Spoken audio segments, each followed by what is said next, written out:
সুপ্রিয় দর্শক, আসসালামু আলাইকুম। জীবনের গল্পে আপনাদের স্বাগতম। ক্যামেরার সামনে দাঁড়িয়ে আছে এই মুহূর্তে একটি বোন, আমরা শুনবো তারই জীবনের গল্প। আসসালামু আলাইকুম আপু, কেমন আছেন? ওয়ালাইকুম আসসালাম, ভালো আছি। আপনি ভালো আছেন? আলহামদুলিল্লাহ আপু, ভালো আছি। আপু, আপনার নাম কি, কোথা থেকে এসেছেন? মাহি আক্তার, আমি এসেছি কুমিল্লা চৌদ্দগ্রাম থেকে। কুমিল্লা চৌদ্দগ্রাম থেকে। আপনার নাম মাহি আক্তার? আচ্ছা, ঠিক আছে। মাহি আপু, আপনি পড়ালেখা করেছেন? জি, করেছি। কতটুকু? ক্লাস 10-এ উঠে পড়া আর পড়তে পারি নাই। ক্লাস 10 ওঠার পড়তে পারেন? আচ্ছা, ঠিক আছে। আপনার বাবা মা আছে? না, আব্বু মনে নেই। আব্বু আম্মু নেই? কেন, কি হয়েছে, ওনারা মারা গেছে? জি। আচ্ছা, ঠিক আছে। কতদিন আগে আপনার বাবা মা মারা গেছে? প্রায় 1.5 বছর উপরে হবে। 1.5 বছর উপর হবে। অ্যাক্সিডেন্টই মারা গেছে। দুইজন একসাথে মারা গিয়েছিল?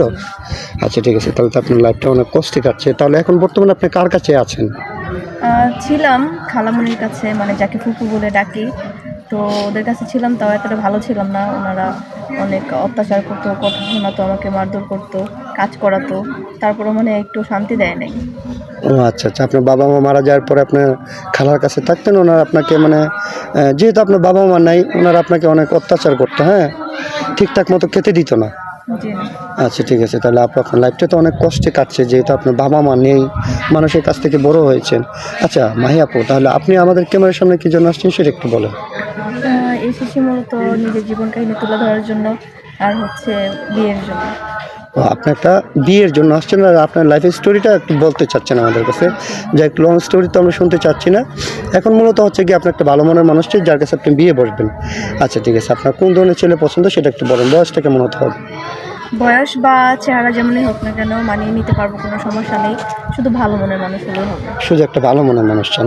তাহলে মাহি আপু, আমরা তো এই ভিডিও পাবলিক করার পর অনেকে আপনাকে বিয়ে করতে চাবে, আমাদের সাথে যোগাযোগ করবে যে মাহিকে আমরা বিয়ের সাথে করতে চাই। ওনাদের বয়স অনেকের মনে করেন 30, 35, 40 বছর হয়। আর দ্বিতীয়ত হচ্ছে কি, আপনার অনেকের স্ত্রী চলে যায়, পরকীয়া করে চলে যায়, স্ত্রী মারা যায়, অথবা অসুস্থ থাকার কারণে দ্বিতীয় বিয়ে করতে চায়। হ্যাঁ, তো সেই সব কোনো ভাই যদি আমাদেরকে বলে যে আমরা মাহিকে বিয়ে করতে চাই, আমার ওয়াইফ আছে, আমার ওয়াইফ অসুস্থ, আপনি কি বিয়ে বসবেন? হ্যাঁ, বুঝলি। বসবেন। বাচ্চা কাচ্চা যদি থাকে তাহলে সেই বাচ্চাকে নিজের মায়ের মতো দেখবেন? জি, অবশ্যই দেখবো। মন থেকে বলছেন তো? হ্যাঁ। আচ্ছা, ঠিক আছে মাইয়া, আপনাকে ধন্যবাদ। আচ্ছা, আপনার সাথে যোগাযোগ কীভাবে করবে? আমার তো নিজস্ব কোনো ফোন নেই, তো আপনাদের মাধ্যমে যোগাযোগ করতে হবে। আপনি তো মাশাআল্লাহ দেখতে অনেক সুন্দর, স্মার্টও আছেন। যাই হোক, আপনার ফোন নেই কেন? আসলে আমি একটু অসুস্থ ছিলাম, তো আমি ফোনটা বিক্রি করে দিয়েছিলাম। প্রায় সপ্তাহখানেক হয়ে গেছে। ও, সপ্তাহখানেক হয়েছে আপনার ফোনটা বিক্রি করে দিয়েছেন?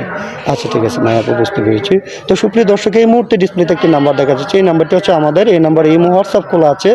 যদি মাহির সাথে কেউ যোগাযোগ করতে চান তাহলে মাহির একটা স্ক্রিনশট মেরে আমাদের ইমোতে অথবা হোয়াটসঅ্যাপে পাঠিয়ে দিয়ে ভয়েস করবেন।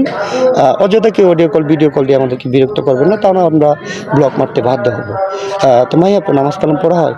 জি, পড়া হয়। নামাজ 5 ওয়াক্ত পড়েন তো? হ্যাঁ, 5 ওয়াক্ত পড়ি। আচ্ছা, সিঙ্গেল ফ্যামিলি পছন্দ নাকি জয়েন্ট ফ্যামিলি?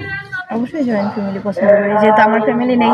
তো তার পরিবারে গেলে তো মা পাবো, বাবা পাবো, ভাই বোন, আত্মীয় স্বজন সবাইকে পাবো। ঠিক আছে মাহি আপু, আপনি সুন্দর কথা বলেছেন। যেহেতু আপনার বাবা মা নেই, আপনি চাচ্ছেন যে আপনার মানে স্বামী, যার কাছে আপনি বিয়ে বসবেন, তার ফ্যামিলিকে নিয়ে একসাথে থাকার জন্য, তাই তো? আচ্ছা, ঠিক আছে। ইনশাল্লাহ আল্লাহ যেন আপনার মনে আশাটা পূর্ণ করে। ভালো থাকবেন, সুস্থ থাকবেন। আল্লাহ হাফেজ।